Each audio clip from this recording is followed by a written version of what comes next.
دشمن مصطفیٰ سے یہ کہہ دو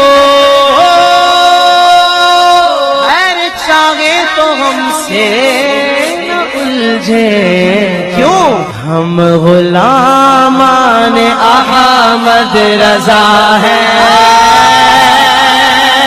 اور کوئی بھی ہم سے جیتا نہیں۔ ٹرو اسلام ایپ کو پلے اسٹور سے ضرور ڈاؤن لوڈ کیجئے اور شیئر کیجئے۔ رب العالمین۔ اچھا، کیسی مصروفیت ہے ان دنوں آپ کی؟ جی ویسے تو پیشے سے میں کارپینٹر ہوں۔ اچھا ماشاء اللہ۔ کارپینٹر بولتے ہیں نا آپ؟ جی بڑی کا کہتے ہیں، کاپی کا جی۔ تیرا ثانی میں۔ اچھا جی تو حفظ الایمان جو کتاب تھی نا، اس میں اصل میں تھانوی صاحب سے سوال کیے گئے تھے دو۔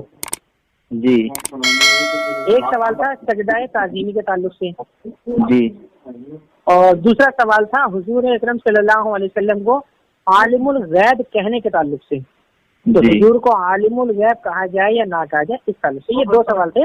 تو ان دو سوالوں کا جواب جو ہے تھانوی صاحب نے حفظ الایمان کتاب میں دیا تھا۔ جی بے شک، بالکل صحیح ہے۔ تو جس پر کلام کرتے ہوئے تھانوی صاحب نے جگہ جو ہے یہ کہہ لیجیے اس زمانے میں انہوں نے جو بھی وہاں پر کلام کیا تھا حضور کے علم غیب کے تعلق سے، تو اسی میں انہوں نے بات لکھی تھی کہ حضور اکرم کی طرف بات کرتے ہوئے کہ آپ کی ذات مقدسہ پر علم غیب کا حکم کیا جائے۔ یہاں سے بات نہیں شروع ہوتی ہے۔ جی نہیں، بات شروع نہیں ہوتی، بات تو خیر بہت لمبی ہے، وہ تو تقریباً یہ بہت میں اختصار کے ساتھ عرض کر دوں اگر اجازت ہو۔ جی بتائیں۔ اگر حضور کی ذات پر عالم الغیب کا اطلاق اس معنی کر کیا جائے کہ آپ کو جمیع ماکان ما یکون کا علم ہے اور ہر چیز جب علم کلی آپ کو حاصل ہے، تو ایسا تو ہے نہیں کہ آپ کو تمام چیزوں کا علم حاصل ہے۔ اول تو یہ کہ حضور اکرم پر عالم الغیب کا اطلاق تو ہم بھی جائز نہیں مانتے۔ جی ٹھیک ہے، تو اس میں وہی ہے، یہاں پر بحث عالم الغیب کی نہیں ہے۔ ہاں یہاں پر جو بحث ہے نا، دیکھیں یہاں پر لفظ علم غیب کا حکم کیا جانا اور آپ کہہ رہے ہیں عالم الغیب کا اطلاق کیا جانا، تو اطلاق کسی لفظ کا اطلاق کیا جانا اور کسی لفظ کا حکم کیا جانا یہ دو الگ الگ چیزیں ہیں۔ اردو میں جب آپ بولیں گے تو آپ کے لیے علم غیب بولیں گے اردو میں، لیکن عربی میں اس کا ترجمہ کیسے کریں گے؟ عربی میں کیسے کریں گے؟ عربی میں بھی اس کو علم الغیب اردو میں ہے نا، یہ عالم الغیب، یہ اردو میں تو علم غیب ہے جی، اور عربی میں کیسے کہیں گے؟ عربی میں اس کو کہیں گے علم الغیب۔ علم الغیب، جی ہاں، اردو میں علم غیب اور عربی میں اس کو بنا دیتے ہیں علم الغیب۔ نہیں پیارے دیکھو، عالم الغیب جو ہوتا ہے نا، یہ انسان کا لقب بن جاتا ہے پھر یہ اگر کسی انسان پر اس کا اطلاق کیا جائے تو، جیسے کہ علم ہے، علم کو ہم اردو میں بھی علم بولتے ہیں اور عربی میں بھی علم بولتے ہیں، لیکن علم والے کو عالم کہا جاتا ہے۔ تو عالم الغیب جو ہے نا، جی دیکھ وہی تو بات ہے نا میری، کہ جو غیب جانتا ہے اس کے لیے جو ہے استعمال کیا جاتا ہے، جیسے کہ ایک تو لفظ انباء غیب ہے، نہیں جو علم غیب جانتا ہے اس کو عالم الغیب۔ دیکھیں ہاں یہی مسئلہ ہے یہاں پر کہ اللہ تبارک و تعالیٰ کے لیے جو لفظ ہے عالم الغیب، اس کا اطلاق جائز ہے، لیکن غیر خدا کے لیے اس کا اطلاق درست بالکل نہیں ہے۔ ہاں آپ اتنا کہہ سکتے ہیں کہ علم غیب ان کے لیے حاصل ہے، یا ان کو غیب حاصل ہے، یا ان کے لیے علم غیب کا حکم کیا جانا صحیح ہے یا نہیں صحیح ہے، لیکن جو عالم الغیب ہے نا، یہ اصل میں اللہ تبارک و تعالیٰ کے اسماء الحسنہ میں شامل ہے، اس لیے اس کا جو اطلاق ہے وہ غیر خدا پر درست نہیں ہے۔ تو آپ حضور کو چلیے علم غیب حاصل ہے، تو یہ جمیع علم کی وجہ سے ہے، علم غیب حضور صلی اللہ علیہ وسلم کے بارے میں جو کہیں گے تو جمیع علم کی وجہ سے یا بعض کی وجہ سے؟ نہیں دیکھیے جمیع علم غیب جو اللہ کا ہے وہ تو کسی کے لیے حاصل ہے ہی نہیں ہے۔ ہاں نہیں ہے نا، بالکل نہیں ہے۔ اب ہمیں اتنا بتا دیجئے کہ حضور صلی اللہ علیہ وسلم کے اوپر علم غیب کا اطلاق یا حکم کیا جانا یہ جمیع علم کی وجہ سے یا کل کی چیز ہے اور حکم الگ چیز ہے، دونوں چیزوں پر کے دھیان رکھیں چلے آپ۔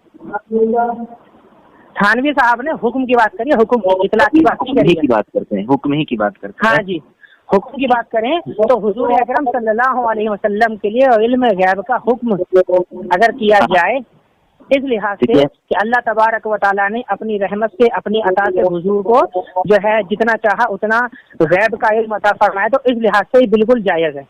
تو یہ بتائیے کتنا اتنا کتنا جتنا جو آپ بول رہے ہیں اتنا یہ اللہ جانے رسول جانے، اس پر ہم بحث نہیں کر سکتے کتنا دیا ہے اتنا دیا ہے۔ تو آپ بولنے دیں گے بھی کہ آپ ہی بولتے جائیں گے؟ جی بولیں۔ آپ اعتراض کر رہے ہیں کہ آپ تشریح کر رہے ہیں؟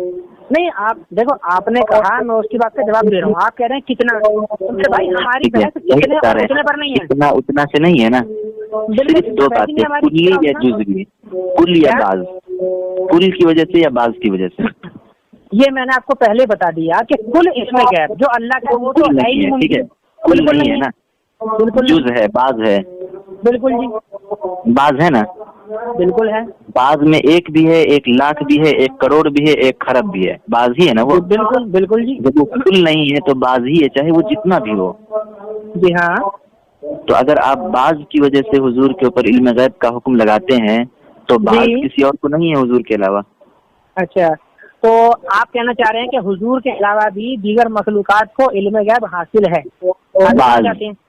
بعض جی ہاں، وہی بعض ہے تو علم غیب نا۔ جی جی جی، تو کون سی مخلوقات کو علم غیب حاصل ہے؟ آپ کو نہیں ہے؟ نہیں میرے کو نہیں ہے علم غیب۔ آپ کو بعض چیزوں کا علم نہیں ہے جو مجھے نہیں؟ نہیں علم غیب نہیں، علم غیب کی بات، علم غیب کی بات، بعض چیزوں کا علم ہونا الگ چیز ہے اور علم غیب ہونا ایک الگ چیز ہے۔ وہی میں کہہ رہا ہوں، بعض چیزوں کا علم غیب جو مجھے ہے آپ کو نہیں ہے، آپ کو ہے کسی اور کو نہیں، ایسا نہیں؟ بالکل ہے۔ اچھا، کن چیزوں کا علم غیب ہے آپ کو؟